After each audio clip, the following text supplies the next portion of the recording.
Senior सहाफ़ी और तजियाकार हामिद मीर के मुताबिक बलूचिस्तान के इलाके मूसा खेल में 26 अगस्त को बेगुनाह और गैर मुसल्लह सिविलियंस को बसों से उतारकर गोलियां मार दी गईं। हमला आवरों ने अक्सर मुसाफिरों को इनके शनाख्ती कार्ड देखकर कत्ल किया।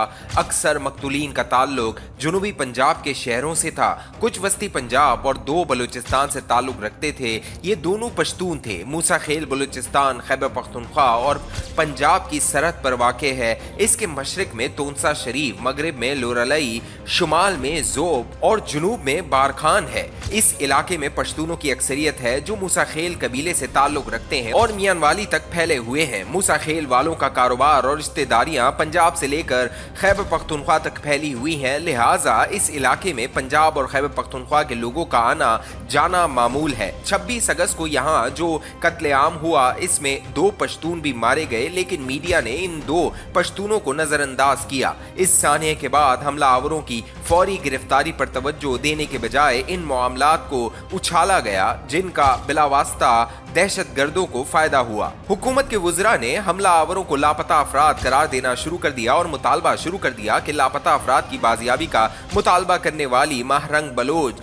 इस साने की मजम्मत करें। जुनूबी पंजाब के कुछ दानिश्वरों ने शिकवा किया कि कत्ल होने वालों में अक्सरियत सराइकियों की थी, लेकिन मीडिया ने इन्हें पंजाबी क्यों करार दिया? ये एक ऐसा सानिया था जिसके जिम्मेदारों को अंजाम तक पहुंचाने के लिए यकजहती की जरूरत थी, लेकिन इस मामले में विफाकी वुज़रा का मौक़िफ़ तज़ादात का शिकार था। विफाकी वज़ीर दाखिला मोहसिन नकवी ने फरमाया, बलूचिस्तान में दहशतगर्दों के खात्मे के लिए किसी बड़े ऑपरेशन की जरूरत नहीं, ये दहशतगर्द तो एक SHO की मार है। वज़ीर दिफा ख्वाजा आसिफ फरमाते रहे कि दहशतगर्दों के पीछे भारत है और इनके खिलाफ फौज सिक्योरिटी फोर्सेस के साथ मिलकर एक बड़ा ऑपरेशन करेगी। 26 अगस्त के इस सानिये ने बलूचिस्तान के इलाके बेला में होने वाले एक और बड़े हमले को पसमंजर में धकेल दिया, जिसमें तुर्बत यूनिवर्सिटी की एक तलबा महल बलोच भी शामिल थी। महल बलोच कानून की तलबा थी और हमले के बाद मजीद ब्रिगेड ने इसकी तस्वीर भी जारी की। सोशल मीडिया पर सरगर्म कुछ सरकारी साइबर कमांडोज ने इस महल बलोच को एक और महल बलोच के साथ कंफ्यूज कर दिया जो गुज़िश्ता साल गिरफ्तार हुई थी। गिरफ्तार होने वाली महल बलोच 2 बच्चों की मां थी और इसने दौरान हिरासत एक टीवी इंटरव्यू में बताया कि इसका ताल्लुक BLF के साथ है। बेला में खुदकुश हमला करने वाली महल बलोच का ताल्लुक ग्वादर के एक मारूफ सियासी घराने से था।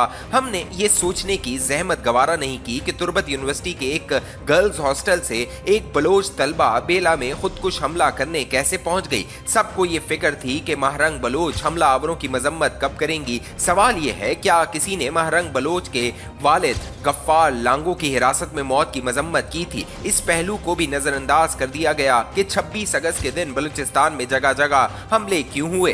26 अगस्त बलूचिस्तान के साबिक गवर्नर और साबिक वजीर आला नवाब अकबर भुट्टी का यौम शहादत है। 26 अगस्त 2006 को कोहलू के पहाड़ों में एक ऑपरेशन के बाद जनरल परवेज मुशर्रफ ने सीना तान कर कहा था कि हाँ, हमने रियासत के एक दुश्मन का खात्मा कर दिया। नवाब अकबर भुट्टी ने तमाम उम्र पाकिस्तान के खिलाफ एक लफ्ज न कहा था। उन्होंने तहरीक पाकिस्तान में कायदे आजम की मदद की, पाकिस्तान के हक में वोट दिया। वो 1958 में मलिक फिरोज खान नून की हुकूमत के वजीर दाखिला थे और उन्होंने ग्वादर को पाकिस्तान में शामिल कराने के लिए अहम किरदार अदा किया। जिस हुकूमत ने ग्वादर को पाकिस्तान में शामिल किया, इस हुकूमत को जनरल अयूब खान ने बरतरफ करके मार्शल लॉ लगा दिया था और भुट्टी साहब को जेल में फेंक दिया। हमारे बहुत से दानिश्वर ये नहीं जानते कि 14 अगस्त 1947 को पाकिस्तान कायम हुआ तो बलूचिस्तान इसमें शामिल नहीं था। मकरान, खारान, लजबेला और कलात 1948 में पाकिस्तान में शामिल हुए। अलबत्ता अकबर भुट्टी और शाही जरगे में शामिल कुछ बलोच सरदारों ने पाकिस्तान के हक में फैसला देकर ऐसी सूरत हाल पैदा कर दी कि बाकी रियासतों को भी पाकिस्तान में शामिल होना पड़ा।